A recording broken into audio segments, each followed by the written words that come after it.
నిలిచి ఉన్నది.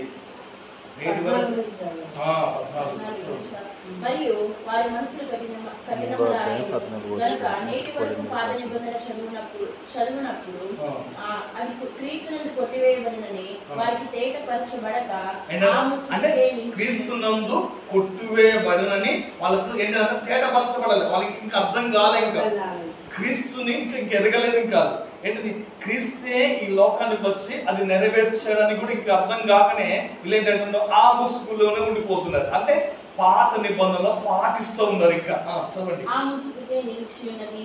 నేటి వరకు మోషే గ్రంథము వారు చదివినప్పుడల్లా ముసుగు వారి హృదయములను మీదనున్నది గాని వారి హృదయములు ప్రభువు వైపు ఎప్పుడు తిరుగునో అప్పుడు ఆ ముసుగు తీసేయబడదు కదా. అంటే ఎప్పుడు క్రీస్తు వైపు ఎప్పుడైతే తిరుగుతారు, ఎప్పుడైతే నిజ స్వరూపంలోనికి వస్తారు.